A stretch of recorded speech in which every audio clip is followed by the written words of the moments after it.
Okay, if you remember, it was 2 or 3 years ago, at least something like that, I bought these boots, these that I use on a motorcycle. They're Chippewa, and I've been really impressed with them. You know, they're a really well-made boot, and what I like, you know, they're not steel-toed. I like to be able to feel the shifter. So I've always preferred not to have steel toes for that kind of thing, you know. So I run across a deal on these last fall. These are, again, Chippewa. These are the loggers, but these have to be the non-steel toed, which I got a suspicion is a little hard to find. But these are US made. And they are insulated, but not a lot. You know, it's very thin. But these, in combination with those heavy wool socks that I like, I wore these almost all winter. Only in the really cold did I go to my pack boots. Otherwise, I wore these all the time. The only downside on them, every time I go to town, you know, the big lugs, you do leave mud and snow, but extremely comfortable boot. I really have been very fond of these. Now when I got these, I think I paid like $125 for them. But I happen to, you know, I like them. So I was keeping my eyes open because there again, I'm, you know, was concerned about backups. And these came up, so we'll see what I'm dealing with.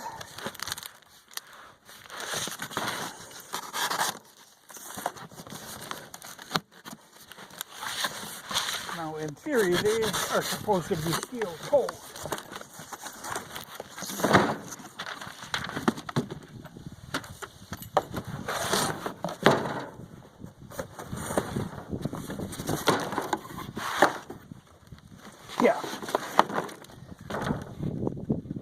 Yeah, they're the exact same boot as these, but these are steel-toed, which is all right. You know, I can live with that. And like I say, these are U.S. made. What I really like, you know, I have big feet, or wide feet. And normally, even if you get the wide shoes, you know, like a lot of times they have narrow, medium, and wide. Well, even the wide ain't wide enough for what I need, especially if you have steel toes. Well, these I was able to get in the triple E width. Great shoe. Yeah, these, you know, like I said, the others, I think I paid $125 for these. And they've got the same, you know, that heavy lug tread. Because that's the thing you really have to watch. On a boot like this, what'll happen if you wear the tread down so it's thin, your feet will get cold. You know, the less contact you have with the ground, the better off you are. So I wanted decent sized lugs on them. But I think the others were $125. These, I think I paid $180 for. But to get American made, you know, in the regular Vibram and the heavy welt, triple stitched, excellent boot. But that insulation, they may be, well, they are waterproof too, you know, clean up to here. Which, again, you know, if you can't keep your feet dry, you're going to have cold feet. No, I'm pleased with them. But these, I will just, well, I'll try them on and then I'll park them. It'll be my backup pair for these, which I think have got a lot of years of life left in them. You know, it's a funny deal, because Chippewa, I think, is kind of like Red Wing, in that, yeah, they make American-made shoes, But they also have a Chinese line. Because Red Wing is that way, you know, they claim like most of their shoes are made in America, but they aren't. You know, the vast majority are made overseas. You know, you have to pay a hell of a premium to get the U.S. made ones. And I think Chippewa is that same way. You know, I don't know what the normal selling price on these is. I kind of got a deal on them. But, you know, still, to me, you know, because you can't buy any kind of a decent import work boot for under 100.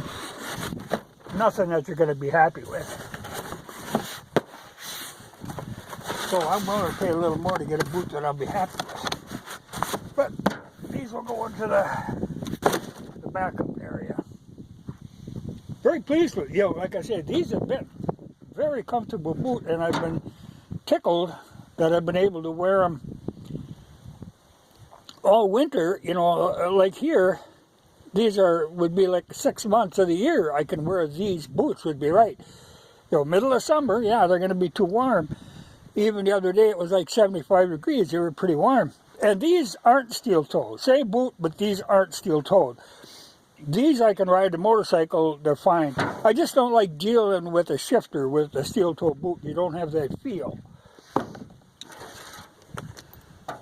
But I've always said, well, I really, you know, like I because of the size problem, I've never liked steel-toed. But handling all these logs and beams and stuff, not a bad idea to have steel-toed. So when these came up, I thought, okay, that's a reasonable deal. Especially, you know, that I know that these are American-made. Well, it's funny, you know, because like these the same. There's a little American flag metal tag that goes on them. I took them off. I'll take them off there. But the shoe itself is made in this country. But very well made. Very comfortable, you know, to get the exact right size that I need. Especially with those heavy socks that I always like to wear.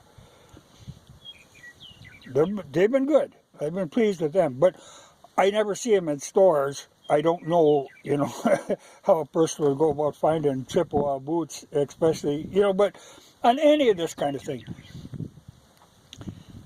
Even if it's an American company, you know, that's been in business since 1901,